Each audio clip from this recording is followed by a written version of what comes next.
Hello. I thought I would talk a little bit about some things I recently posted about. I've not been doing a lot on YouTube.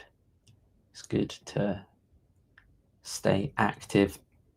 So I put out this post the other day, and look at that for a comment to like ratio 25 likes. I mean, to be fair, there could be, 200 dislikes, I suppose, to 154 comments.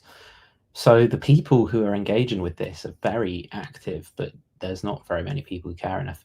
Anyway, because liking is usually the low effort thing, is usually the opposite way around. So my hypothesis here is that I have uncovered a false god, and that is why people are so upset with me over this. Or an alternative description is that I am a horrible troll and I'm putting rage bait out there to generate engagement. So what did I say? I said, okay, I'm actually gonna just add a bit of context. So I was listening to Decoding the Gurus podcast on Stefan Molyneux. Stefan Molyneux is a cult leader.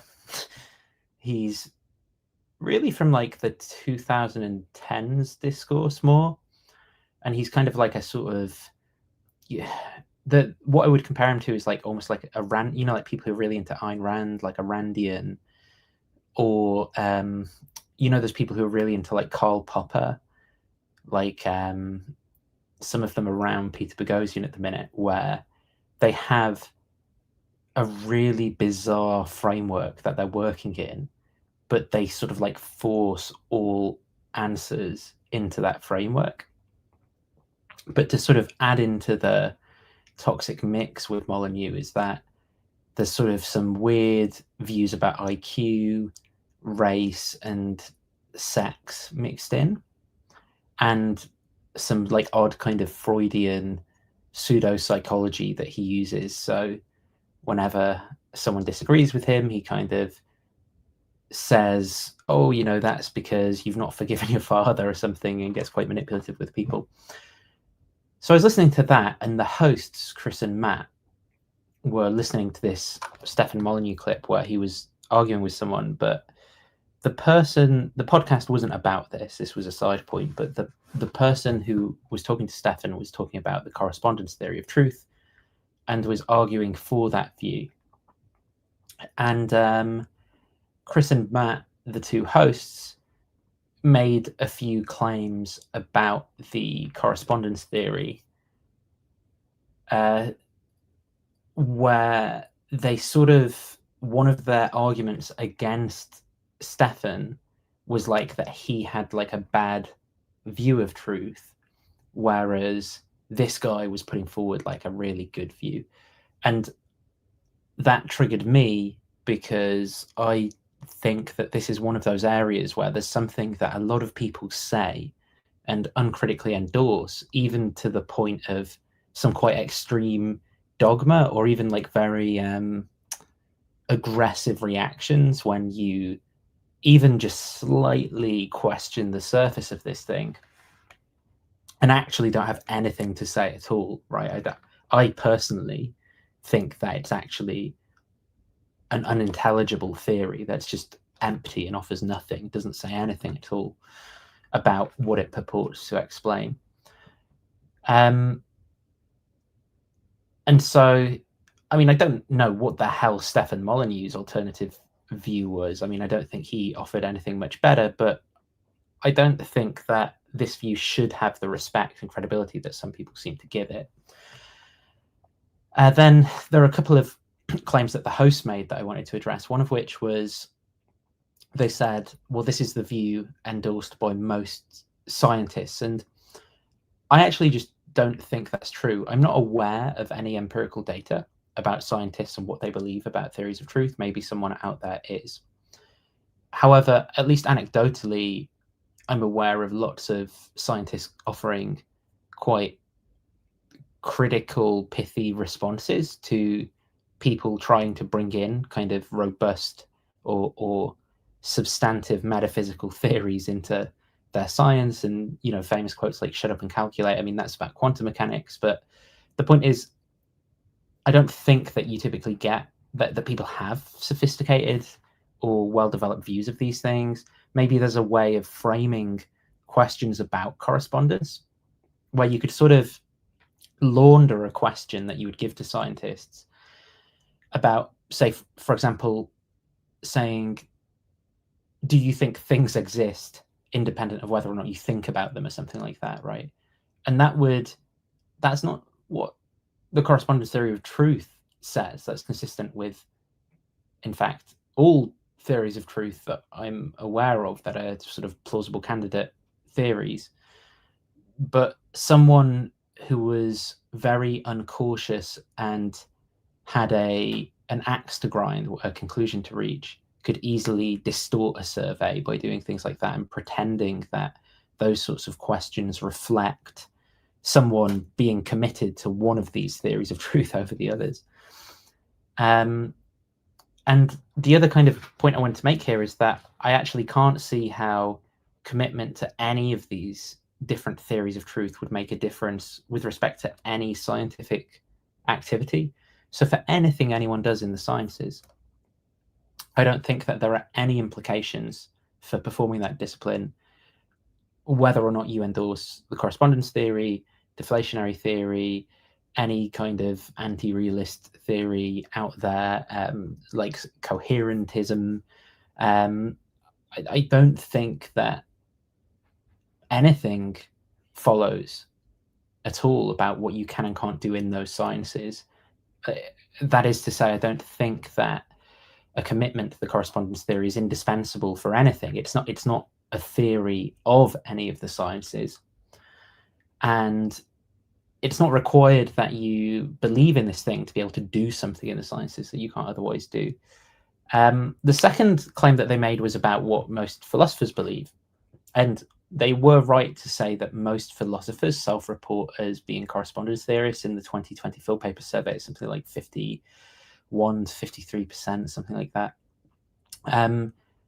However, I'm still cautious about appealing to what most philosophers believe, because philosophy is a subject which is inherently about conceptual contests where the concepts that people are using are all at stake. And so consensus doesn't really establish anything in the same way it would in other fields. Well, technically consensus does establish something, right? Because the way that the incentive structures work in academic philosophy means that if you endorse a view that other people endorse, then people will collaborate with you, take you under the wing, and all those things. But in principle, there's no reason to that would make a view correct in philosophy if it's endorsed by most people. And even if that was indicative of something, you'd still have to contend with the fact that 20+%, I think it was about 24%, endorse the deflationary theory of truth, right? So what do you make of that? How if you're interpreting these kind of statistics as some kind of guide to what people should believe, first, what is that claim about what people should believe in relation to what most philosophers believe in the Phil Papers survey, as reported by the Phil Papers survey? And how do you make sense of endorsement of different theories where a significant amount of philosophers are committed to those? So I kind of didn't think either of those things helped, but then purely on the theory's own terms, so not thinking about what most scientists believe or what most philosophers believe, I wrote the following, and this is what I'm going to be kind of focusing on talking today. I said, and this was just in a bit of a random rant, I honestly have no idea why people have become so comfortable saying things like statements correspond to reality. And here I was cautious to use this word statements, where a lot of people would say propositions.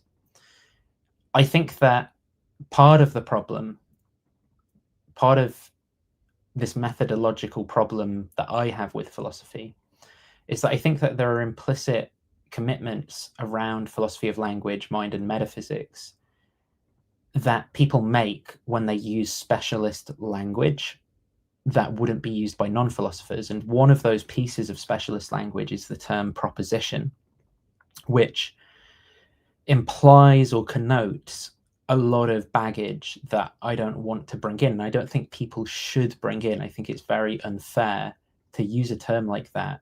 And then, I mean, I've got enough work on my plate as it is, trying to help people deconstruct some of this stuff without having to bring in these loaded terms.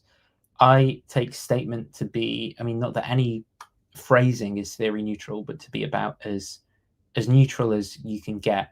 We're just talking about sentences that people say, where people say of those sentences, this is true, that's true. Do you think it's true? Yes. Well, what are you saying when you say yes? I'm saying that, right? Some people might say words like alethic sentences, but alethic here is still going to be a term, a special term of philosophy, right? And then you start saying, well, what do you mean by alethic? And then you say, well, I mean truth apt. And where do people ever say truth apt outside of philosophy? Or you say, you know, they have a truth value. They have a truth value. So we've already slipped, using a grammatical metaphor, into this language of like, you know, I have a tape in my hand. I have a black bag. This sentence has truth, as if it's like we mislead ourselves into a way of sort of thinking about what we're doing, rather than that being a kind of like grammatical way of talking about something that's grammatically permitted, but doesn't, you know, no kind of substantive metaphysical theory follows off of the form of the grammar. So I try to use statements or sentences which are more deflationary, and I think we should. I think that our starting point should be sentences. And if people want to make the case for correspondence theory and propositions as these entities that bear truth or falsity, what does that mean? I mean, I know what it means for me to say something is true or false. I don't know what it means for a proposition to bear truthhood, and other sorts of things, represent states of affairs, be grasped by the mind, have intentionality, have a mind-world fit, these sorts of things. And so I say, you know, well, people say things like statements correspond to reality, but what they really say is propositions correspond to reality. Proposition corresponds, or even in the online kind of world, what's the one? Not corroborates, comport. So this is typically in new atheist circles or sort of street epistemology circles. You get people say, does that comport to reality? And that word is one I find even more sort of funny myself, which is probably like, it's kind of quite snooty of me, but it's because, I mean, at least correspond is something that people in some circumstances say, maybe if they're doing mathematics or programming or geometry in application to architecture or something, you know, people will use the word correspond in quite a lot of circumstances outside of this particular philosophical way of talking. But the word comport is not something, I don't think I ever would say it. There, like I really struggle to find a circumstance that even feels remotely normal to me where I would use that word. But there's this way of speaking that people have picked up who are kind of in these spaces of like, does that comport to reality? Does your statement comport to reality? And when I wrote a piece once where I was moaning about the correspondence theory, I said, like, does that, like mockingly, sarcastically, does that comport to reality as things comport in other circumstances? And I personally found that quite witty and funny. The joke being that things never comport in any circumstances because it's just not something people say. Does that comport to reality? It's sort of like if someone says that, it indicates to me that I would like, it's like, I guess, a kind of racism, but I will like make a lot of assumptions about someone who uses that word, and they're not like good assumptions, right? That it's like, this person's a moron, and incoming horrible bad hot takes that are poorly thought through in 3, 2, 1 sort of thing is the intrusive thought that I will be victimized by. So yeah, people. I don't like that people say these things like statements. Does that statement correspond to reality? Does that proposition correspond to reality? As if that's scientific, obvious, or intelligent. Because often what I find is that people kind of saying this have like scratched the surface of philosophy, and they're using it as a weapon to bludgeon others, whether it be your kind of like presup bro, you know, who's dealing with some like atheist who isn't really familiar with any kind of philosophy, whether it be your atheist, your dogmatic atheist who is using philosophy as a weapon to try and victimize, you know, some person who's religious and doesn't have good answers to questions. The people who say this are often very miserable underachievers. No, people who are like trying to sound smart, but it's like, you know, if you're smart, like do something smart, you know, like go and get a job doing something that is smart, and people just give you that respect. Like you don't need to get respect on the internet by trying to sound smart doing philosophy, beating up on people who don't share your views about religion or something. It's just, you know, and so that's why I put the intelligent thing in there. So if we are to take these statements as statements of metaphysics, I have no idea what these, I should have said, like what correspondence theories about them amount to. For example, in what way does a statement, the earth revolves around the sun, correspond to anything? What is correspondence supposed to be? And as I pass my eyes over that statement, so we can all do that right now. Here I've highlighted it. Visually, look at those words. You've got this character, this character, this character. Just like look at the words, and we can have some silence as we do so. Like reflect, like pay attention to your experiences and like really mean it. Like say it to yourself and believe it. The earth revolves around the sun. The earth revolves around the sun. Like try and find in your experiences there like an actual, like a thing that is there, that's the earth revolves around the sun. So I just said it again, right? I meant it both times, and I'm so certain that you had different experiences between those two times that I said it, couldn't pick out any feature that was the same between them, and that is that is the thing that's corresponding. I mean, I kind of point this out as a bit of a straw man, right? But it's to try and get people to think, like, what is it like? It's not the form of the characters, right? Like, look at the characters. Is it the curliness of the E is supposed to, like, what is it about the shape of these markings that is supposed to represent, to correspond to, that makes it correspond to the earth going around the sun? And then sometimes people will say, people will kind of like tell me about images, so they'll kind of like redescribe the earth going around the sun in different terms. And this is what, like, when you use those words, is that image always produced in your mind? Does the image occur and force you to use the words in that way?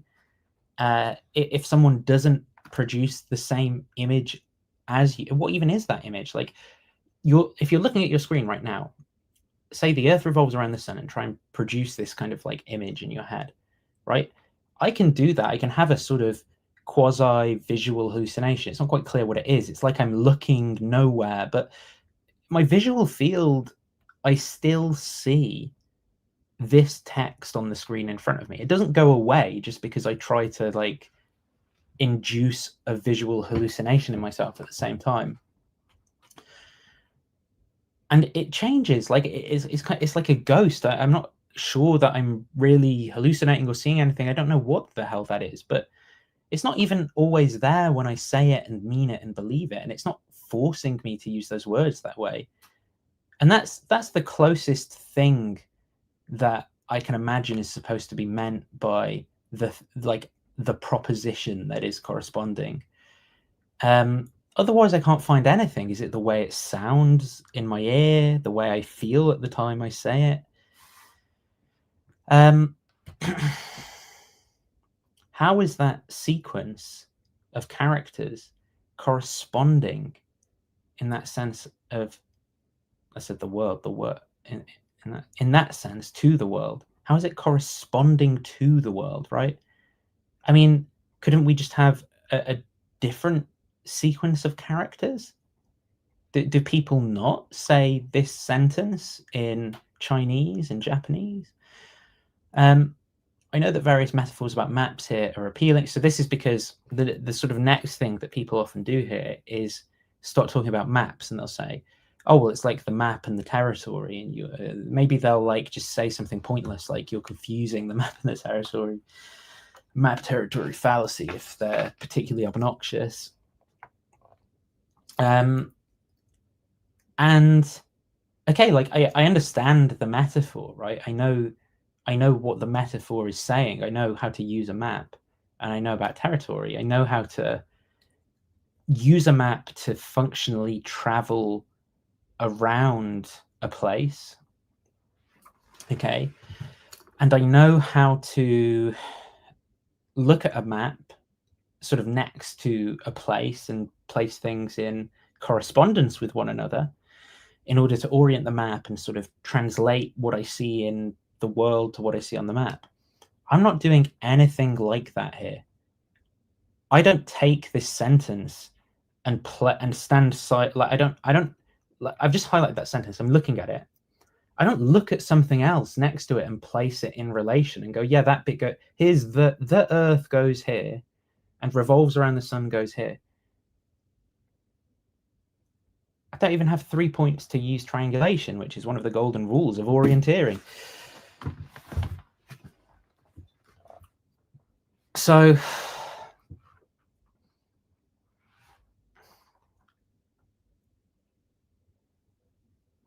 and even functionally, like this isn't enforcing that I follow any particular function. I mean, I could read that and I'm going to clap my feet together while I read it. The Earth revolves around the sun. It doesn't make me look. I'm going to pass my eyes over and read this, and I'm going to make different sounds. Quaggle bupregi hub g Nisrud. Like what about this character enforces the sound the on you? The. Why can't I go b? Why can't every time I see one of these, why can't I in my mind go b to myself, right? I can do that. The reason we don't is because we were extensively trained to induce a kind of audible hallucination in ourselves when we see these characters. It feels like nothing is more natural than going th when we see that. But if I were to get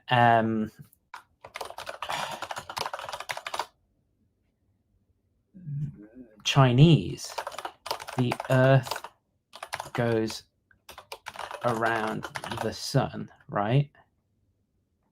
So I'm going to get some Chinese and whack it in here.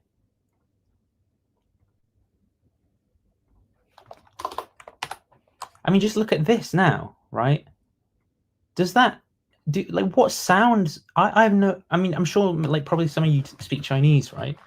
But like, look at these markings now. To billions of people, feel just as convicted that there is a natural sound to produce to these markings as you do, as you look at this and go, that is it could, but look, that is only because of your training and your socialization and accustomment, and it could change in future. You could, everyone could die off and you could have to learn a different dialect that still uses the Latin alphabet or something, right? And but things are pronounced differently. I know it was certainly disconcerting when I learned Greek, right? That many letters that appear to be a similar symbol, like the the rho is a good one, where you think it would be like P, for example, but it's actually not, it's rho. Or like where gamma is just like a new kind of weird symbol, at least capitalized. So yeah, if I look at the sentence, the Earth revolves around the sun, just what about that corresponds? Is it the curly characters in Earth that are somewhat rounded, like when you visually see it in orbit? And then I started thinking, and then over time, like what am I saying when I see an orbit, right? Because part of the visual imagery that comes to my mind when I try to make myself think of visual imagery is of a kind of toy heliocentric solar system where there are concentric ovals of like wires that things pass on. So I'm literally seeing lines. So if this is what a proposition is, and that's a part of my being true, that has to be false, because there aren't those lines. Those lines are something that people draw in these models, or that exist in these physical models to allow the models to work and not fall to the ground or whatever. So that isn't there. So then what am I supposed to see? Am I supposed to see the movement of them over like a static snapshot? Well, in a static snapshot, there's no movement, right, around. So is it over time? Well, how long does it take to see a sufficient amount of movement? How long do you play that video? From what reference point? And why is it that reference point? And is that period of time for the video of the proposition the same amount of time for all propositions? Like if I say this cup is round or something, or this cup was produced in Texas, do you get an equal length of time for the recording, or does it vary? Why does it vary, right? What the hell is the theory here that means that there's these, where are these arbitrary passages of time with like video playing coming from for picturing what words mean? Why does it correspond to what things would visually look like over a time period? Are those temporal corresponding rules the same for, that if this is like some metaphysics, are there some like rules at play here? What are the rules? What are the laws of like temporal video picturing for propositions? These theories make no sense to me at all, and offer completely unintelligible and implausible theories of language and mind that have nothing to do with anything I do or experience when I use language. And basically, what I'm asking people, right, who endorse this view, is to like tell me about these entities, what corresponds to what. So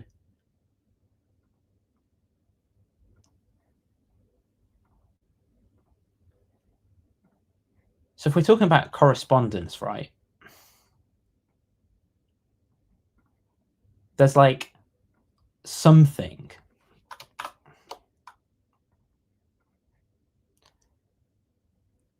and then there's our sentence, right? What is this meant to be? Why do I need it? Because I think I've got, I don't have any, there's nothing mysterious to me about my ability to do this. Okay, this bit, I'm golden.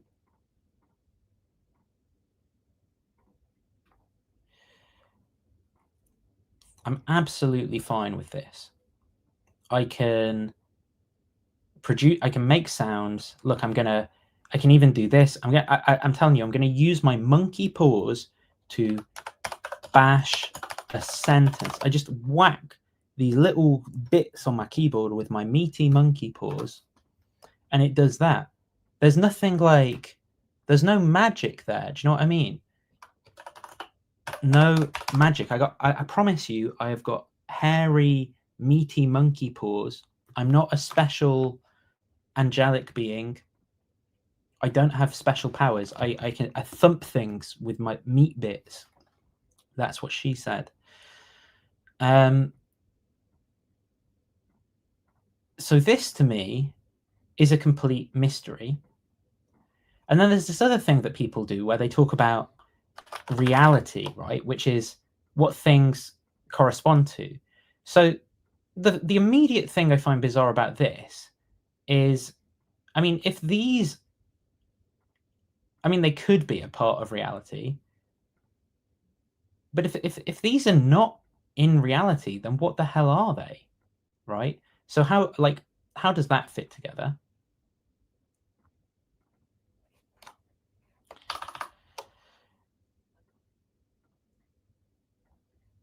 I mean, they could be, the sentence could be a subset of reality, and then you say the sentence and the proposition that the sentence expresses are in reality, but those are just different propositions, right?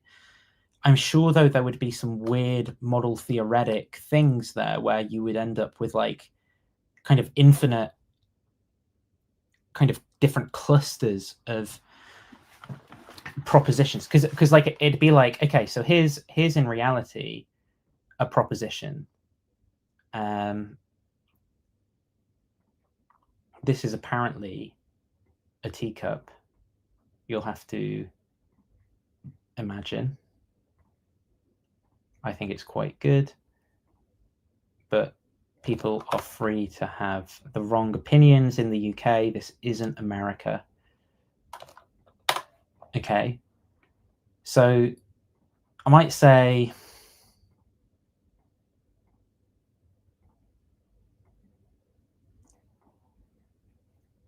it's like here's what the correspond. It's like here in this case, the cup is on my table, right? But like if the correspondence theory is true, if the correspondence theory of truth is true, you've got the cup is on my table, which is actually a complex with a proposition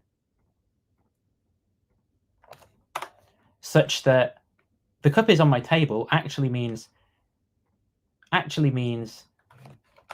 the cup is on my table and there is a proposition that makes that the cup is on my table expresses and a correspondence relation, you know. And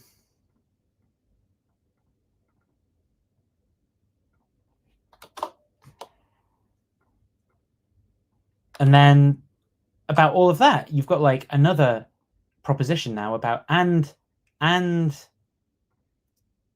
this level of description. And now you've got another, we've introduced another thing, because all of these statements about reality are about reality, and you get like just an infinite, I don't know what it's just weird. I mean, I'm not like in principle against infinity or something, but like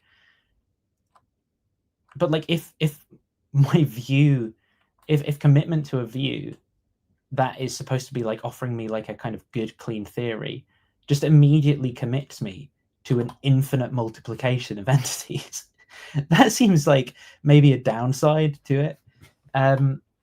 To me, if I'm like in the business of doing this thing that's meant to be like doing metaphysics as if it's science or something. So we've got that, right? We've got this completely mysterious thing that I just have no idea what it is.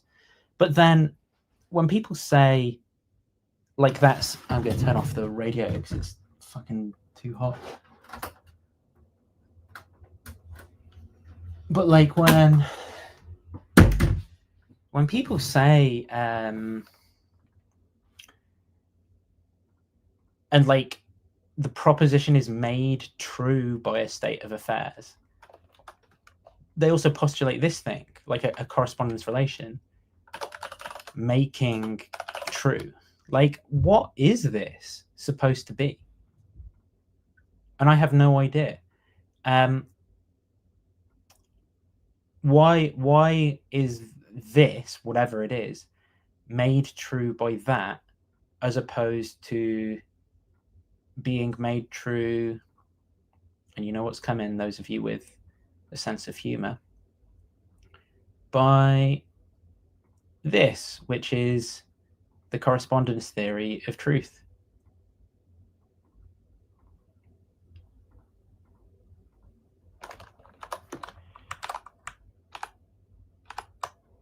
right? Why is this what, like, just in virtue of the theory, right? So what we're trying to, we know that we say this sentence, right? And so these are the bits that we know. Sentence, sure, agree that there's a sentence. I'm going to move the mystery box over here a bit, okay? And the sentence takes place in reality, sure, okay? Look, sentence, saying the sentence, cups on my table, cups on my table. This thing I see in my visual field, the cup is on my table, right?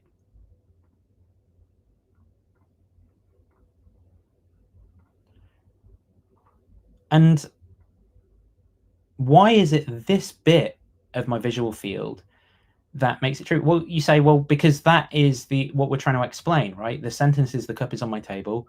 That's a cup. It's on my table. It's like, no, that's our explanandum. Our explanandum is my production of this sentence when I say it's true, which is this, right? This is when I say it's true. Okay. Now the question is, what is happening when I say, what is happening when I say that's true? You know? How do we explain that people do this? How do we make sense? How do we make sense of this?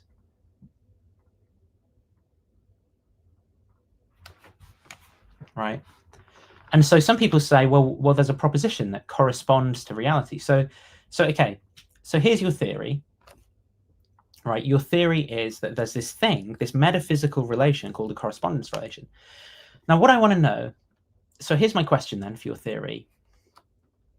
How does the correspondence relation help, right? How does the correspondence relation help? So let's appeal to our theoretical, so let's remember, this is part of the explanandum.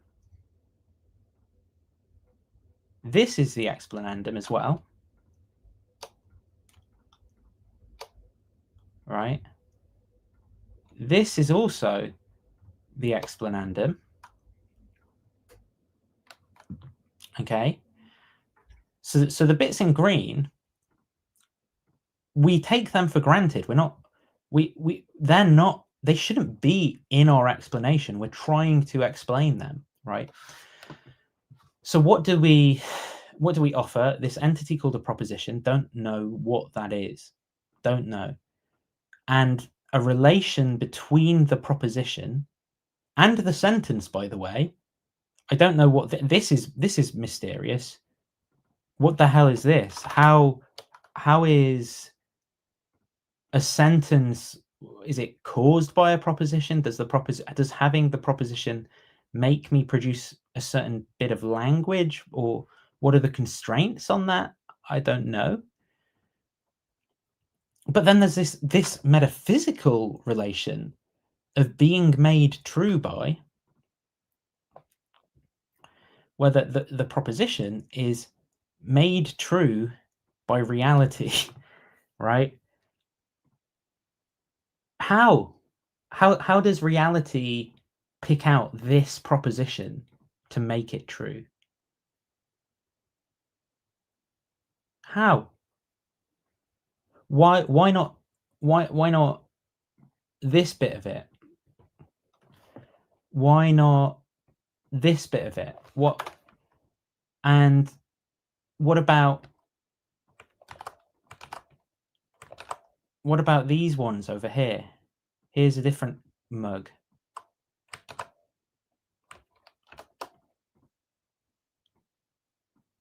Here's a different mug shaped like, oh, I fucked this up, didn't I? Here's a different mug shaped like this. And now here's a different mug shaped like this. Now what's true? Is it this one? Is it this one? Is it this one? They're all on my table. Why is it picking out that bit? And okay, I'm gonna get rid of the mystery for you, right? So here's what I think. Here's what I think.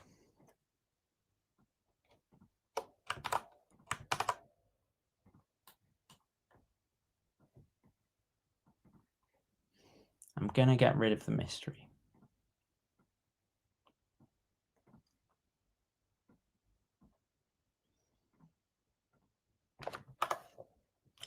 I love my little drawings.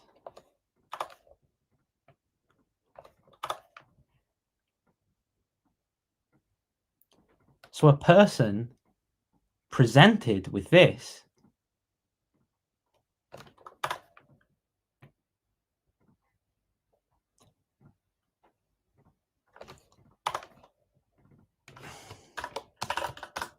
says the word cup, says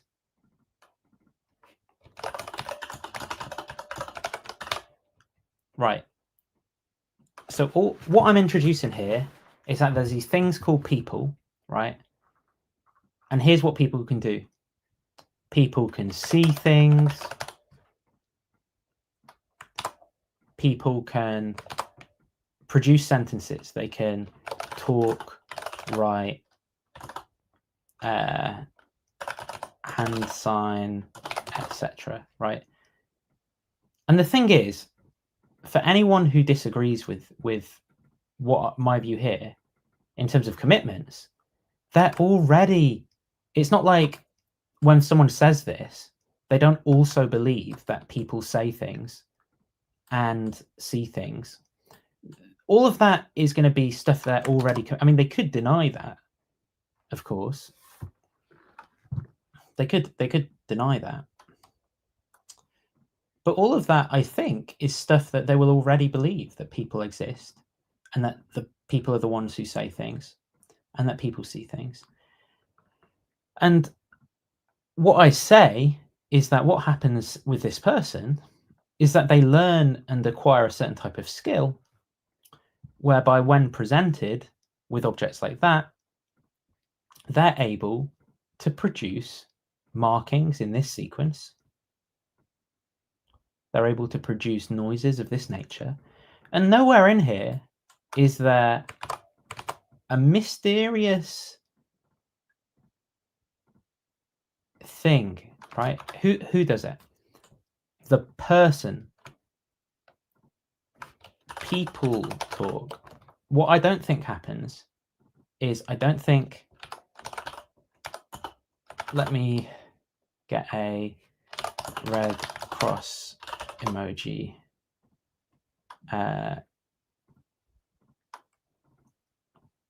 Where's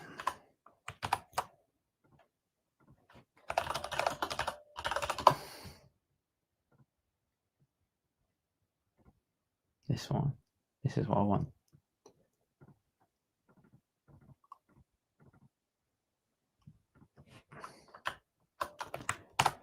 I don't think brains talk.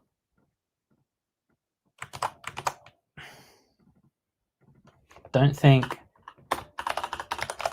propositions talk.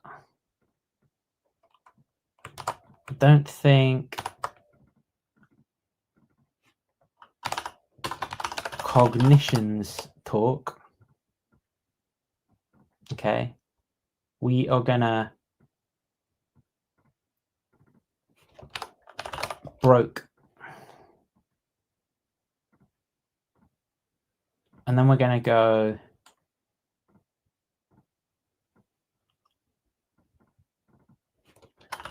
where's my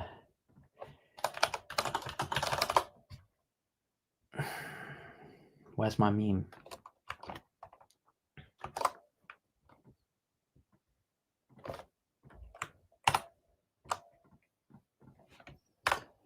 Okay, I'm gonna get this, and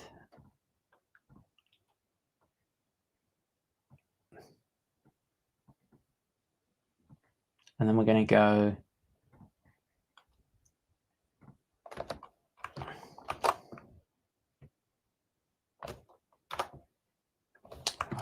that's doing that, but whatever. Get this.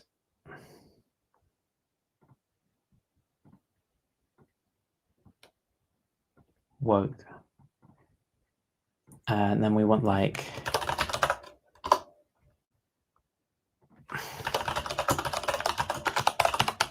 this is going to be a work of art. Where is it? This meme as well. Whereas we want like monkey bang.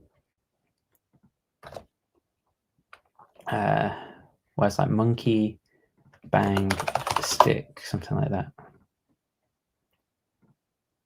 That's what I want.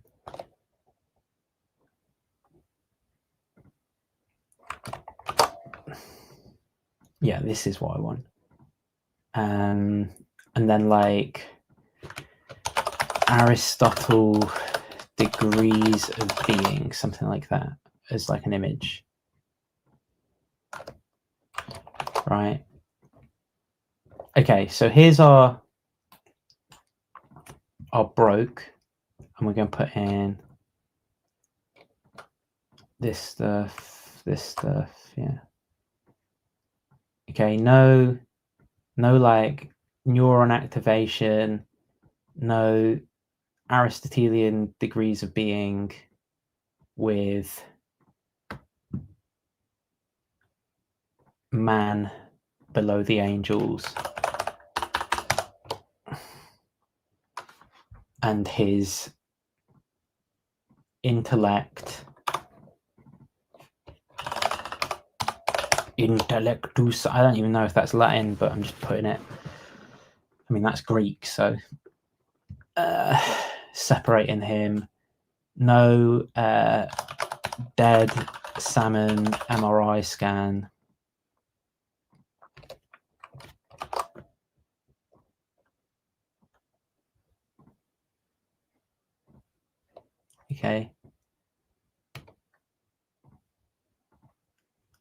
Okay, these are all broke. Woke.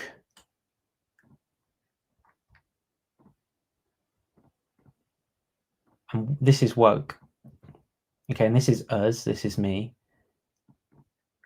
And this is what we. Ooh.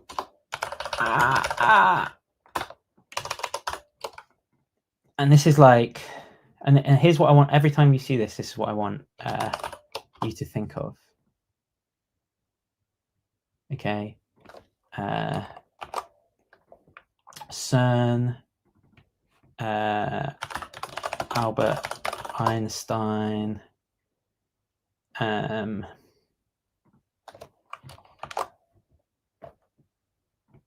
who else would people think is like smart? I'll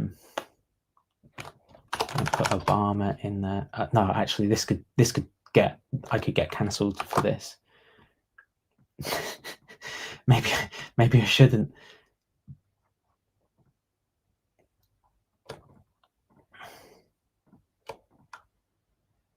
Okay.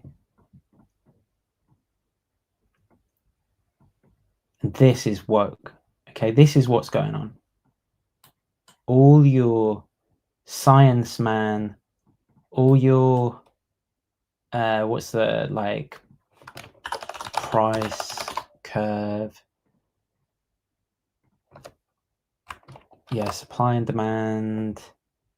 Or maybe we'll whack the Industrial Revolution in there. The space shuttle. This is all it is. Ooh, ah. Ooh, ah. And until, and this is the moral lesson from today's sermon, is that until we realize that we are that hairy monkey going ooh, ah,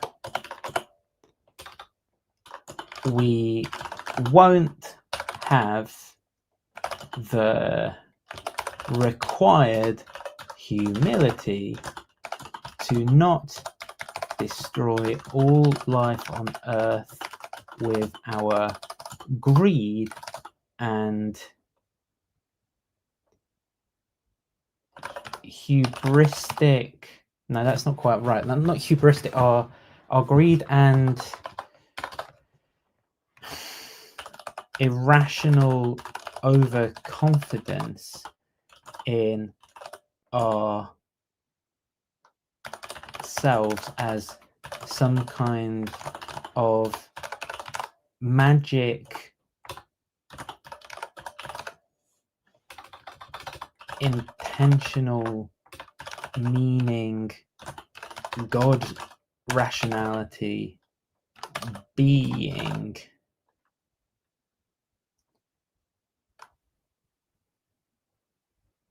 we won't have the required.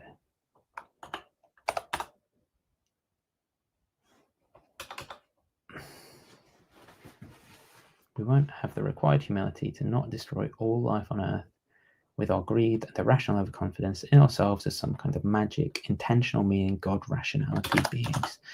Because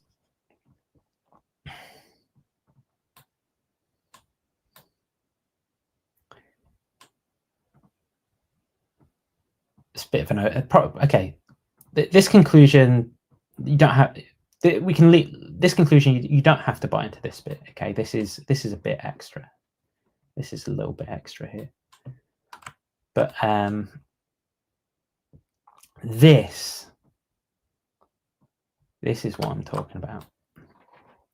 Okay.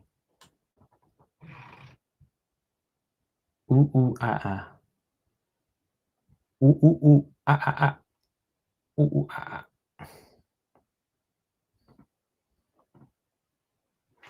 Why does my camera keep doing this? Going. Oh, look at that. That's quite good resolution on my. Look, if you wanted more proof I'm a monkey, look at this. Look at this. Monkey, meaty monkey.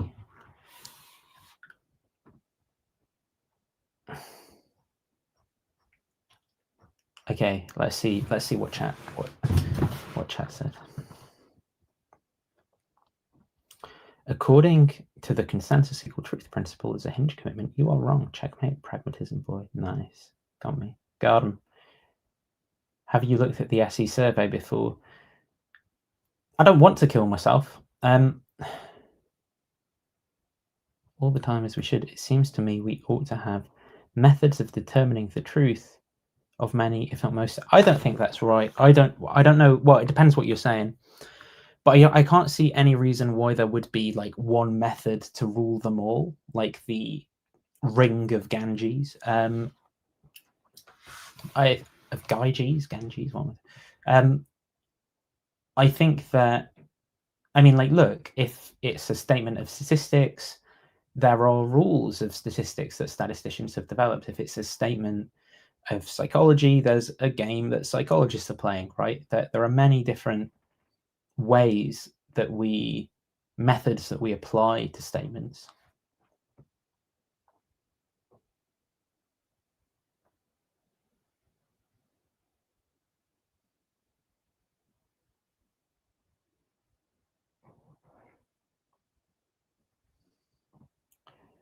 Nu was avoiding to get used to. What are you talking about?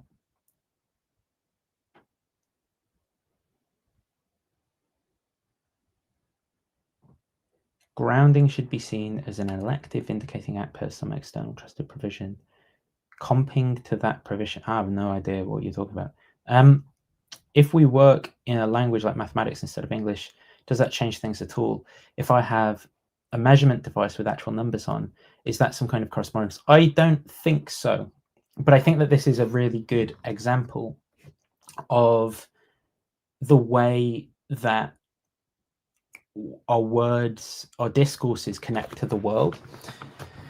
Because I think that we use language in all sorts of different contexts, right? So one primary context is social, where what my concern might be is that other people around me take things a certain way that they're able to go on. And I'm not even if illustratively, to get the point across, some of the examples might be quite basic. I'm not trying to pretend that what actually happens when, like, I'm talking to you now isn't like really sophisticated in a lot of ways. Like I'm really able to modulate the sounds that I create and how I move, and you will also be kind of like pretty weird creature in terms of the different things that you're able to perceive in terms of my moving and bits of me moving and hearing things all at the same time. And there's a lot of training that goes, we have a lot of socialization and training to get to a point where we're systems that are able to communicate in this complicated way that we do. But that isn't, this kind of like more social role isn't the way. Our language use is a tool for exchanging, for teaching one another, for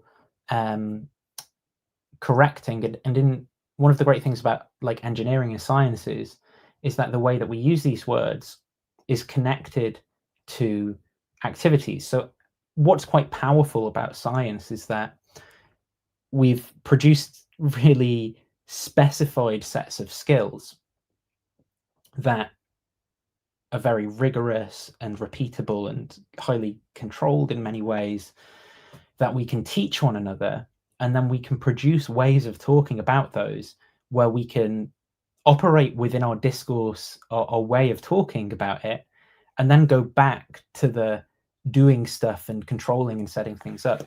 And so like learning a skill like how to use a ruler or a measurement device, for example, is a part of one of those discourses where then we can go away and talk about, right? You might learn how to use numbers, you might learn algebra, you might learn like that there are certain operations that you can perform. You might be taught how to do arithmetic operations, and then you're taught to use a ruler, and then you're taught that you can take different things you did with that ruler, think about things in terms of the arithmetic operations, and then bring that back to your practice of like drawing something on a wall so you can find a center point, or bisect a line or something for some purpose of like drilling a hole or something like that. So but I don't think there's anything like correspondence that goes on here. I actually think that this is purely pragmatism, purely action oriented, purely skill based, where language is a skill that we have, and we can perform our production of noises in a way that supports right action for our aims, rather than, I don't think there's anything corresponding to anything involved in any of that.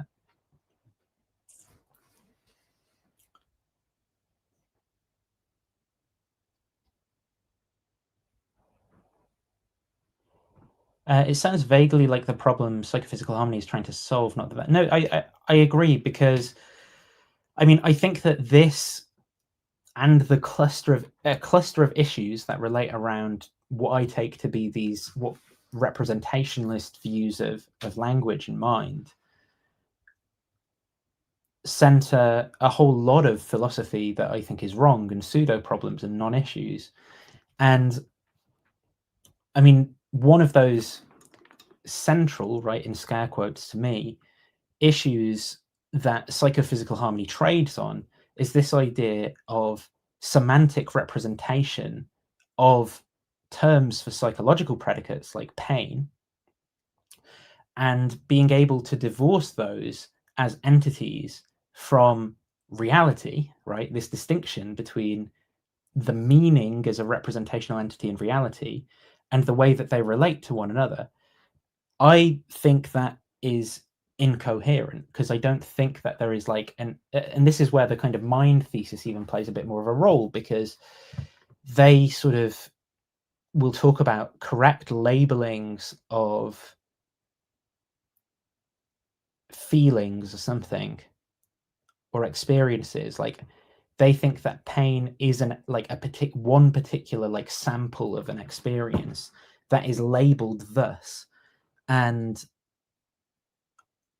must connect to that label, and that there's also this like thing called rationality with this thing called like reasons that this thing called the mind has, and that pain gives a reason to act in reality in a certain way, and the language like matches to the labels and things, and all of these parts that are needed to get off the ground for that, I think are false, right? And people like Brian Cutter will admit as much, that they will just call my view crazy, but if you, like me, simply think that pain is the production of a particular kind of behavior, now that can be strawmanned by people to be like, oh, so if I kick you in the shin but you don't grimace, then you're not in pain or whatever. That is not what I'm saying. But if pain is a particular kind of physiological response, which can involve, it can involve me not going ow, sure, right? But it's still, I have a behavioral impulse to react a certain way, right? And maybe I have certain experiences, but are any of those experiences like discrete things and feelings? That do I have to be taught to use language in that way to understand this concept of pain? Well, yes, like actually developmental psychology research on this is very, very clear. And because I think of something like pain as a behavior that is produced by people, it doesn't come apart from the behavior, which is what has to happen for these psychophysical harmony tuning problems to work, is that you have to be able to divorce the pain from pain behavior and then say, aren't we lucky that it just lines up the right way of all the ways it could be? And my answer is no, because that is what pain is this collection of behavior and physiological responses.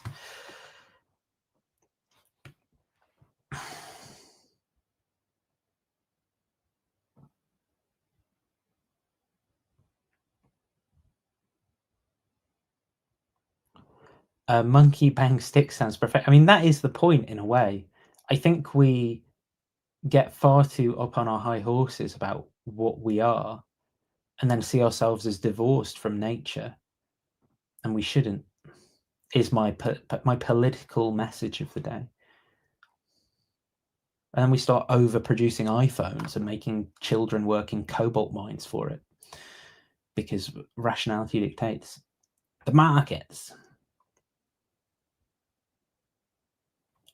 Pure truth? What? I don't even know what that means, bro. Here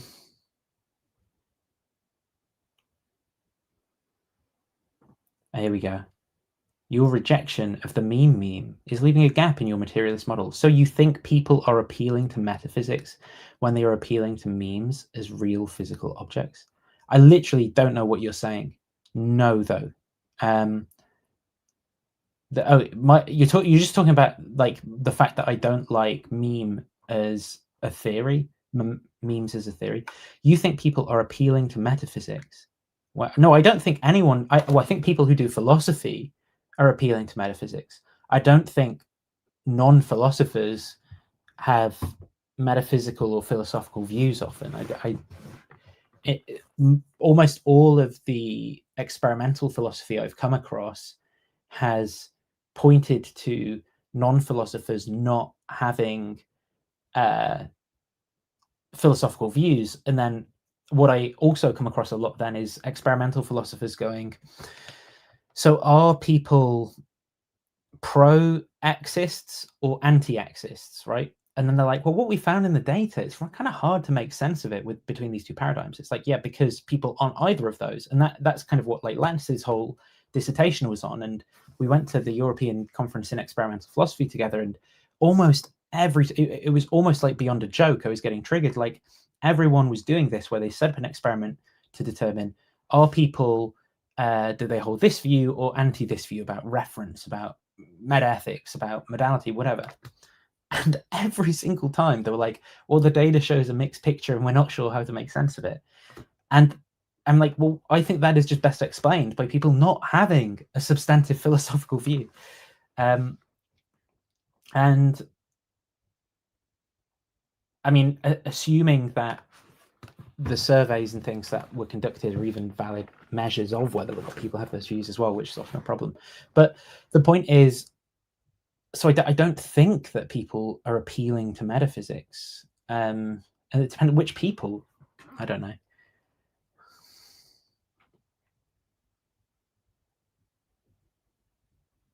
Yeah, I think ooh, ooh, ah, ah is all you need.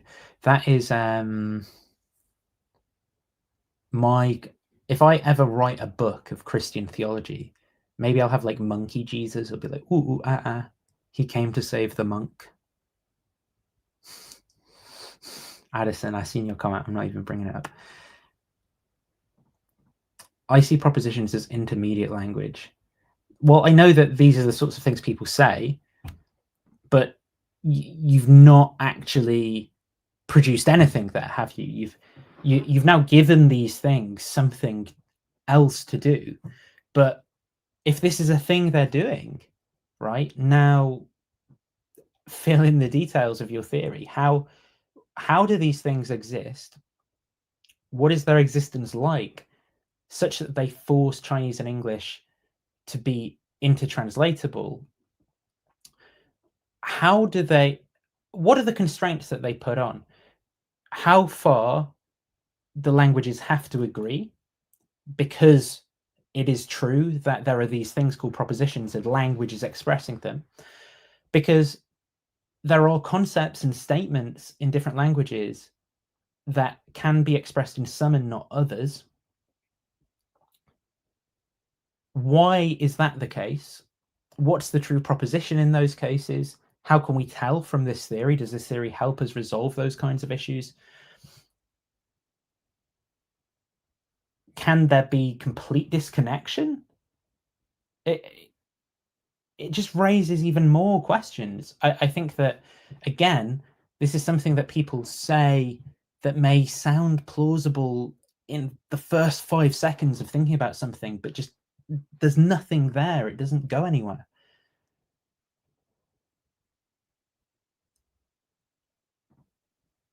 Do semantics have embedded / inherent syntax? If so, could that be what the correspondence is? Yeah, I mean, some people have tried to think about these theories in linguistics. I think the closest that you get to this is the Buber-Kiki effect, which would be exclusively, well, I think it would work with sounds as well, but it's more to do with like written languages that people visually see, where for sharp, pointy objects, people tend to put sharp things, and for rounded objects, people tend to attribute like Buber noise to that, right? And maybe cases of onomatopoeia are sort of like this.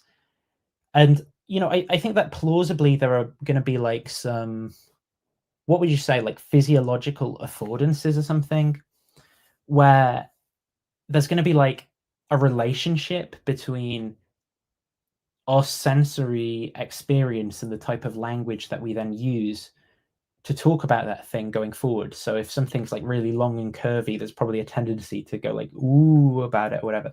But I don't think that that is representing. I don't think that that is, or how would I put it, right? It's like when people say that like the brain is representing that thing when you say that word or whatever, I think that the brain is representing that just as much as, say, my mouth is representing that, because in order to produce like the ooh sound, I have to make like a round type shape, versus when I go kit kit, I make like a sharper slit with my mouth.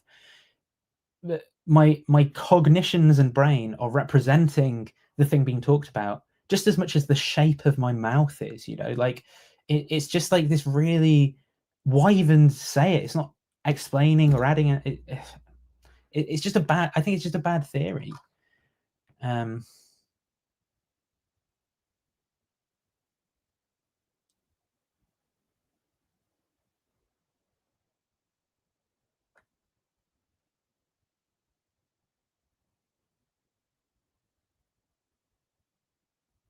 Okay, I can't be bothered with more questions. Sorry, guys. Did just over an hour rambling about this. Hopefully, I mean, I always plan to make some more well thought through videos on these topics at some point in the future. It's clearly just never going to happen because I'm always too busy. But hopefully, people gain something from this. There you go. Bye.